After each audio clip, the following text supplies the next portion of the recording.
Aujourd'hui, je vais te montrer comment je fais le pas espagnol monté et aussi du coup te parler des 3 erreurs à éviter. Bienvenue sur ma chaîne YouTube, je m'appelle Marie Madec et je suis fondatrice de l'Académie bienveillante du cheval. Une école en ligne qui forme et accompagne les propriétaires de chevaux à développer leur confiance en eux et en leur cheval et qui leur permet de jouer et monter leur cheval en totale liberté. J'ai à cœur de transmettre mes connaissances et de les rendre claires avec des exercices concrets, efficaces et faciles à réaliser. C'est la raison pour laquelle je crée des formations accessibles à vie. Dans le pas espagnol, il y a aussi un code de début, un code de milieu et un code de fin. Selon si on monte avec des rênes, en cordelette ou en liberté, les codes sont différents. Par exemple, quand je monte en liberté, je vais utiliser le stick. En code de début, toucher la jambe devant. Code de milieu, je garde mon stick en l'air. Et quand je finis, le code de fin, baisser le stick. Quand je monte avec des rênes, le code de début, je touche aussi avec mon stick pour le démarrage. Le code de milieu, je vais lever la rêne droite quand je veux qu'il lève l'antérieur droit et lever la rêne gauche quand je veux qu'il lève l'antérieur gauche. Et je vais, avec mes jambes, serrer à droite, à gauche pour lui demander d'avancer le postérieur qui est du côté de la jambe. Et quand j'arrête tout, ça veut dire le code de fin.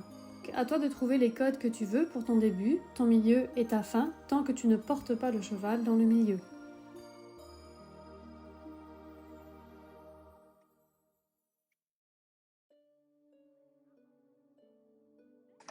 Les erreurs à ne pas faire quand on apprend donc le pas espagnol, donc ça ressemble à la jambette évidemment parce que c'est la même chose.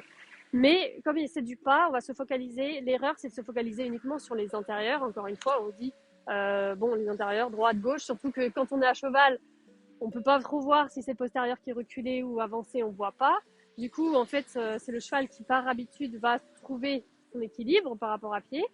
Et du coup, nous, ce qu'on a à faire, par contre, c'est lui dire attention, t'avances. C'est du pas. La deuxième erreur, c'est d'être dans l'exagération de la demande avec ses mains et ses jambes. Donc ça, moi, c'est une erreur que moi j'ai tendance à faire, toujours d'ailleurs, de mettre dans l'exagération. Donc du coup, petit à petit, on essaye de diminuer la façon de demander. Elle est un peu moins. L'idéal, c'est qu'on te voit, on voit même pas ce que tu fais. Voilà. Alors que moi, on voit par exemple pour la jambette tournée, qui est une figure que j'ai appris il y a quelques années et que je fais jamais, que là j'ai ressorti spécialement pour toi.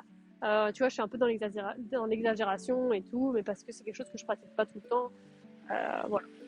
Jamais d'ailleurs, juste pour le fun, j'avais appris ça. Voilà, et donc une autre erreur, c'est de demander chaque foulée et de ne pas mettre le confort dans le milieu, tu vois, de faire aller un pas, un autre pas, un autre pas, à la limite avec 2 sticks, tu vois. Non, on lui dit, tu commences ton pas espagnol et tu t'arrêtes quand je te fais le code de fin et c'est tout. On le responsabilise dans sa figure. Et voilà, n'hésite pas à me dire en commentaire si tu as testé cette figure et aussi me poser tes questions. Je te propose aussi de visiter mon site internet marimadec.com.